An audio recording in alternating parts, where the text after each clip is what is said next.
یسوع مسیح کے نام سے السلام علیکم۔ تو پیارے بھائی بہن، اب ہم کلام میں آگے بڑھیں گے اور پڑھیں گے آیت 37 اور 38۔ لکھا ہوا ہے، پھر وہ آیا اور انہیں سوتا پا کر پترس سے کہا، اے شمعون، تو سوتا ہے، کیا تو ایک گھڑی بھی نہ جاگ سکا؟ جاگو اور دعا مانگو تاکہ آزمائش میں نہ پڑو۔ روح تو مستعد ہے مگر جسم کمزور ہے۔ تو یہاں جو ہے یہ تین شاگردان جو مسیح کے ساتھ تھے، ان کو دعا سے کوئی دلچسپی نہیں تھی، بلکہ سو جانا ان کے لیے ایک اچھی چیز تھی۔ اور خاص بات یہ کہ پترس رسول کو یہ بات کی خبر ان کے دل و دماغ میں رہنا تھا کہ انہوں 3 بار مسیح کا انکار کرنے والے ہیں۔ یہ لحاظ سے تو انہوں دعا کرنا تھا، مگر اس وقت انہوں سونا چاہتے تھے اور ان کو دعا سے کوئی دلچسپی نہیں تھی۔ لیکن ہم کو معلوم ہونا چاہیے کہ دعا کرنا ہمارے زندگی کا ایک بہت بڑا حصہ ہونا چاہیے۔ ہم کو معلوم ہونا چاہیے کہ دعا کے ذریعے سے ہم آزمائش سے لڑ کے جیت سکتے ہیں۔ یہ ہوگا اب آگے ہم دیکھیں گے کہ مسیح واپس دعا کرنے کے لیے جاتے ہیں اور وہ لفظ دہراتے ہیں جو انہوں پہلی دفعہ بولے تھے، یعنی کہ ان کی پہلی والی جو دعا تھی وہ دعا کو پھر سے دہراتے ہیں۔ آیت 39 میں لکھا ہوا ہے، وہ پھر چلا گیا اور وہی بات کہہ کر دعا مانگی۔ میرے بھائی، مسیح خدا سے دعا کرتے ہیں اور وہاں شاگرداں پھر سے سو جاتے ہیں۔ آیت 40 میں لکھا ہوا ہے، اور پھر آ کر انہیں سوتا پایا، کیونکہ ان کی آنکھیں نیند سے بھری تھیں اور وہ نہ جانتے تھے کہ اسے کیا جواب دیں۔ تو یہاں اگر ہم دیکھیں گے تو ان کے شاگردوں کے پاس کوئی لفظ نہیں تھا جس کے ذریعے سے مسیح کو سمجھا سکتے تھے کہ کئی کو ان لگا سو رہے ہیں۔ مگر جو بھی ہے، یہ پکی بات ہے کہ ہمارا جسم ہمیشہ کمزور ہے اور ہم ہمارے جسم پہ بھروسہ نہیں رکھ سکتے۔ آیت 41 اور 42 میں لکھا ہوا ہے، پھر تیسرے بار آ کر ان سے کہا، اب سوتے رہو اور آرام کرو، بس وقت آ پہنچا ہے۔ دیکھو، ابن آدم گنہگاروں کے ہاتھ میں حوالے کیا جاتا ہے۔ اٹھو چلیں، دیکھو میرا پکڑوانے والا نزدیک آ پہنچا ہے۔ میرے بھائی، اتنے بار مسیح اپنے شاگردوں کو اٹھانے کے بعد بھی شاگردوں کو یہ محسوس نہیں ہوا کہ ان کو دعا کرنا ہے، یعنی کہ اس وقت ان کو سونا نہیں تھا بلکہ دعا کرنا تھا۔ پیارے بھائی بہن، میں یقین کرتا ہوں کہ خدا کئی مرتبہ ہم کو جگایا ہوں گا دعا کرنے کے لیے، مگر ہم نہیں اٹھے ہوں گے۔ میرے بھائی، دعا کرنا وہ بھی جس وقت نیند آتی بڑی تکلیف کی بات ہے، مگر خدا بعضی وقت ہم سے یہ چاہتا ہے کہ ہم ہمارے نیند کو مارنا اور دعا کرنا۔ یا مسیح کا وقت آ گیا تھا اپنے آپ کو اپنے دشمنوں کے حوالے کرنے کے لیے، اور مسیح پیچھے نہیں ہٹے بلکہ اپنے آپ کو بڑی آسانی کے ساتھ اپنے دشمنوں کے حوالے کرے۔ آیت 43 میں لکھا ہوا ہے، وہ یہ کہہ ہی رہا تھا کہ فی الفور یہودا جو ان 12 میں سے تھا اور اس کے ساتھ ایک بھیڑ تلواریں اور لاٹھیاں لیے ہوئے سردار کاہنوں اور فقیوں اور بزرگوں کی طرف سے آ پہنچی۔ تو یہاں اگر ہم دیکھیں گے تو ہم کو معلوم ہوگا کہ یہ بزرگاں وہ کام کرنے کے لیے نکلے جو کام ان لوگاں فساد کے وقت کرنا نہیں چاہتے تھے۔ آیت 44 میں لکھا ہوا ہے، اور اس کے پکڑوانے والے نے انہیں یہ پتا دیا تھا کہ جس کا میں بوسہ لوں وہی ہے، اسے پکڑ کر حفاظت سے لے جانا۔ پیارے بھائی بہن، یہودا کی جو چال تھی اچھی نہیں تھی۔ انہوں ایسا دھوکہ دیے کہ سوچ بھی نہیں سکتے۔ مسیح جس جگہ پہ اپنے شاگردوں کے ساتھ آرام کرنا چاہتے تھے، وہ جگہ پہ یہودا مسیح کے دشمنوں کو اپنے ساتھ لے کے آئے، ان کو پکڑوانے کے لیے۔ یہاں اور ایک چیز جو ہم کو غور کرنا ہے وہ یہ ہے کہ بوسہ جو ہے محبت کی نشانی ہے، اور یہودا یہ بوسے کا استعمال کرے مسیح کو دھوکہ دینے کے لیے۔ یہ تو بہت ہی ظالم چال تھی جس کا یہودا استعمال کرے۔ یا اور ایک چیز یہ غور کرنا ہے کہ کیونکہ مسیح انسان کے شکل و صورت میں تھے تو ان کو پہچاننے کے لیے کسی کا استعمال کرنا ضروری تھا، اور یہاں یہودا کا استعمال ہوا۔ آیت 45 میں لکھا ہوا ہے، وہ آ کر فی الفور اس کے پاس گیا اور کہا، اے ربی، اور اس کے بوسے لیے۔ تو یہاں اگر ہم غور کریں گے تو ہم کو معلوم ہوگا کہ یہاں یہودا مسیح کو ربی بول کے بلاتے ہیں اور خداوند کے نام سے نہیں بلاتے ہیں۔ اگر ہم کرنتیوں کے نام پولس رسول کا پہلا خط اور باب 12 اور اس کی آیت 3 پڑھیں گے تو پولس رسول بولتے ہیں، پس میں تمہیں جتاتا ہوں کہ جو کوئی خدا کی روح کی ہدایت سے بولتا ہے وہ نہیں کہتا کہ یسوع معلوم ہے، اور نہ کوئی روح القدس کے بغیر کہہ سکتا ہے کہ یسوع خداوند ہے۔ تو یہودا اس وقت روح سے نہیں بولے بلکہ اپنے جسم کا استعمال کرے۔ تو یہاں یہودا ربی کے نام سے مسیح کو بلاتے ہیں۔ آیت 46 میں لکھا ہوا ہے، انہوں نے اس پر ہاتھ ڈال کر اسے پکڑ لیا۔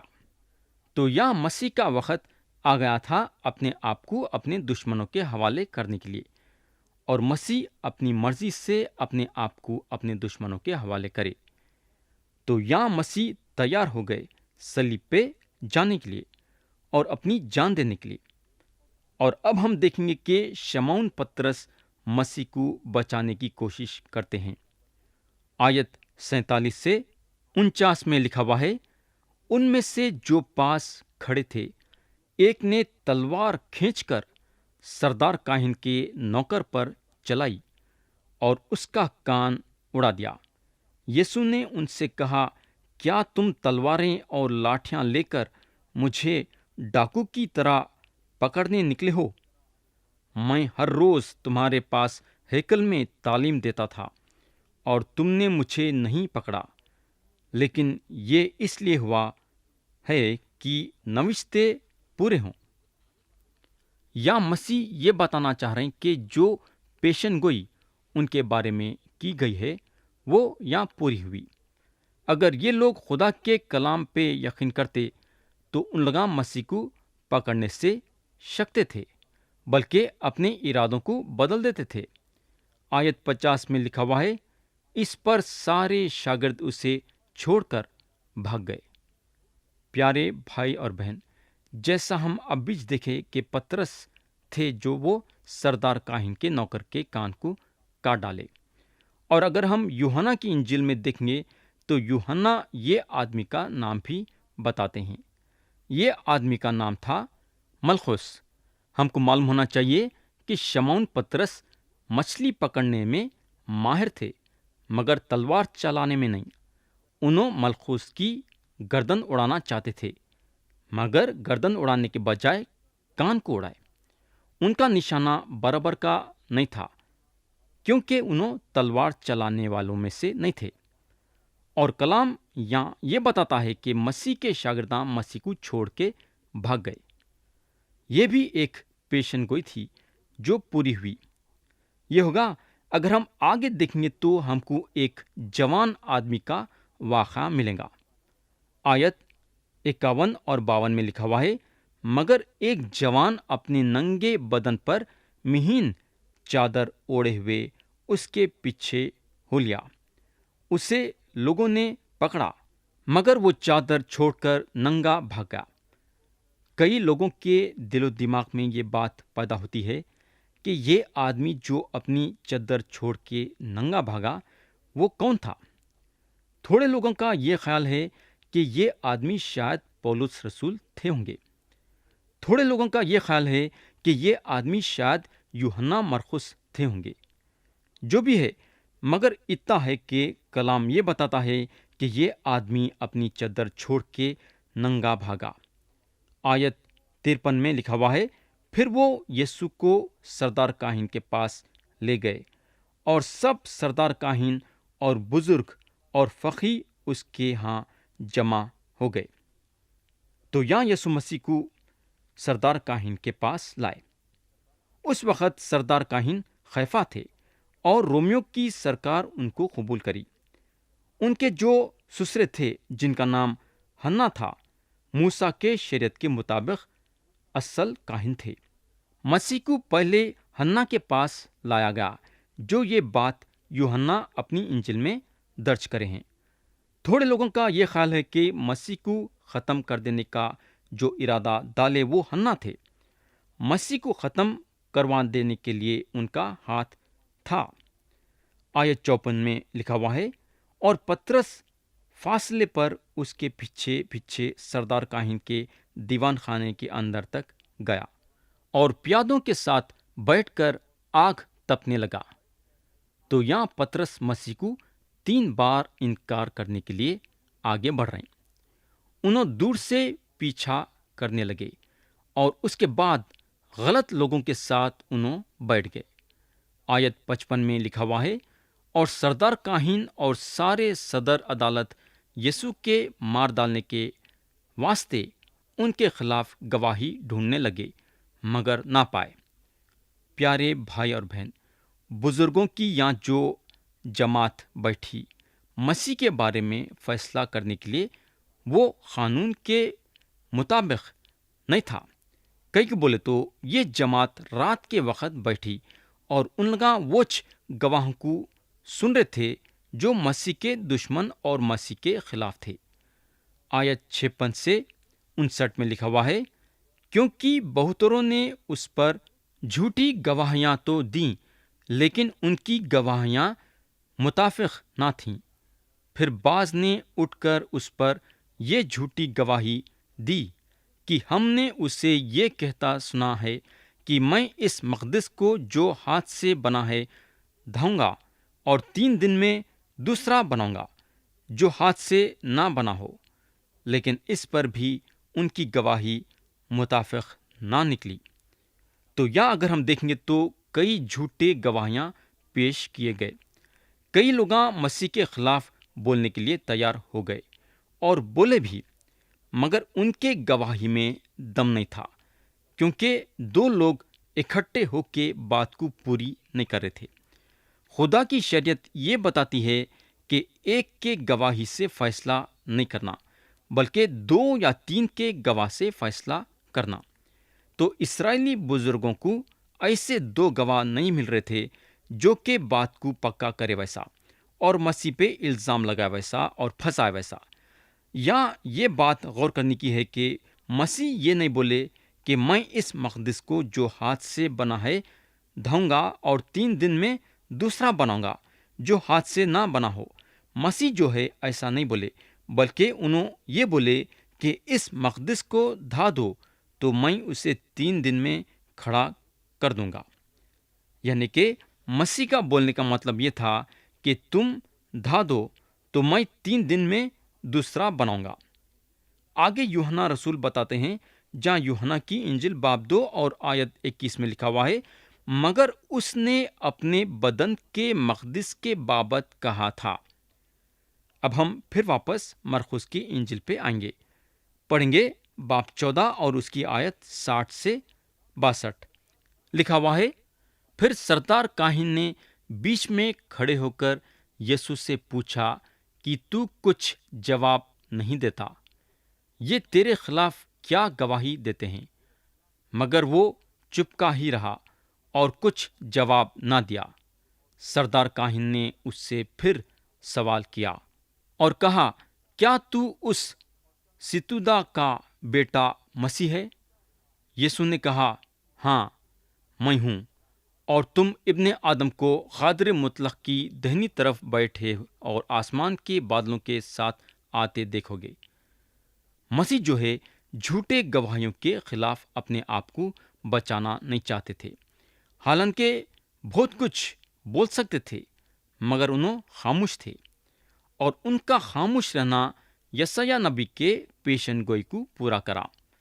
اگر ہم یسایہ نبی کی کتاب باب 53 اور اس کی آیت 7 پڑھیں گے تو لکھا ہوا ہے، وہ ستایا گیا تو بھی اس نے برداشت کی اور منہ نہ کھولا، جس طرح برا جسے ذبح کرنے کو لے جاتے ہیں اور جس طرح بھیڑ اپنے بال کترنے والوں کے سامنے بے زبان ہیں، اسی طرح وہ خاموش رہا۔ تو یہاں جب اتنے گواہیوں کے بعد بھی جب سردار کاہن یہ دیکھا کہ مسیح اپنا منہ نہیں کھول رہے تو حیران ہو گیا۔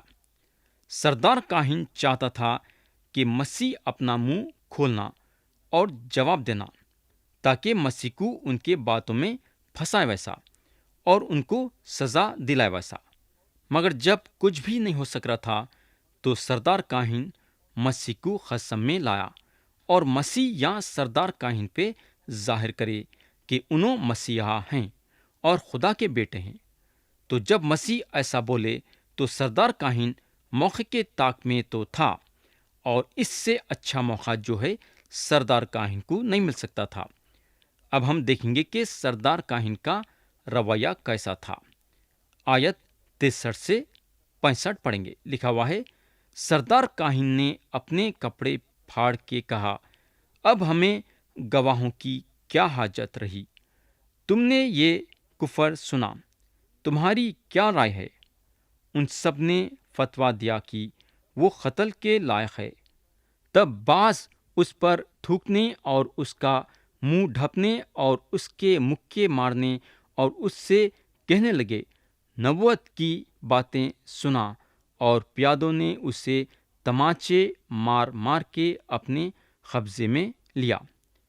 تو یہاں سارے لوگاں یہ چاہتے تھے کہ مسیح کو قتل کی سزا دی جانا۔ کئی کو بولے تو مسیح یہ دعویٰ کرے کہ انہوں خدا کے بیٹے ہیں، یا مسیح اپنی سچائی ظاہر کرے۔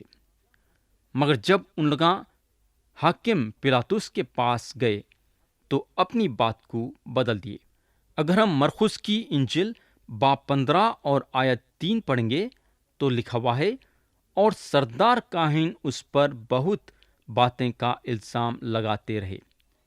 تو یہاں جو وہ لوگاں مسیح کے ساتھ برتاؤ کرے وہ خطرناک تھا۔ آپ سوچ سکتے کہ انہوں خدا کے بیٹے ہوتے ہوئے لوگوں کے مکھے کھائے، تھوکے گئے۔ آپ سوچ سکتے کہ کتنا برا سلوک تھا۔ یا مسیح کے ساتھ اچھا برتاؤ نہیں کرے تھے، اور وہاں پترس ایک بڑے آزمائش میں پھنسے ہوئے ہیں۔ آیت 66 سے 70 میں لکھا ہوا ہے، جب پترس نیچے صحن میں تھا تو سردار کاہن کی لونڈیوں میں سے ایک وہاں آئی اور پترس کو آگ تاپتے دیکھ کر اس پر نظر کی اور کہنے لگی، تو بھی اس ناصری یسوع کے ساتھ تھا۔ اس نے انکار کیا اور کہا کہ میں تو نہ جانتا اور نہ سمجھتا ہوں کہ تو کیا کہتی ہے۔ پھر وہ باہر ڈیوڑی میں گیا اور مرغ نے بانگ دی۔ تو پیارے بھائی بہن، پترس یہ سمجھ رہے تھے کہ انہوں مسیح میں مضبوطی سے آگے بڑھ رہے ہیں، مگر یہاں انہوں بتا دیے کہ انہوں کتنے مضبوط ہیں۔ اس وقت پترس کے لیے ایک شرم کی بات تھی یہ سمجھنے کے لیے کہ انہوں مسیح میں ایمان رکھتے ہیں۔ میرے دوست، کیا آپ کبھی ایسی حالت اپنی زندگی میں دیکھے ہیں کیا؟ کیا آپ کے زندگی میں ایسا کوئی موقع آیا کیا جہاں آپ مسیح کا انکار کرے ہوں گے؟ میری دعا یہ ہے کہ خدا ہم کو معاف کرے ہمارے بزدلی کے لیے۔ یہاں پترس بزدل بن گئے تھے اور ان کے دل میں اپنے جان کا ڈر پیدا ہوا۔ اس وقت مسیح سے بھی ان کی جان پیاری تھی۔ پترس رسول بہت بولتے تھے، اور یہ بہت بولنا ان کی کمزوری تھی، اور یہ بہت بولنے کی عادت ان کو پھنسا دی، بلکہ انہوں مصیبت میں آ گئے۔ آیت 71 اور 72 جو یہ باب کی آخری آیتیں ہیں پڑھیں گے، لکھا ہوا ہے، مگر وہ لعنت کرنے اور قسم کھانے لگا کہ میں اس آدمی کو جس کا تم ذکر کرتے ہو نہیں جانتا، اور فی الفور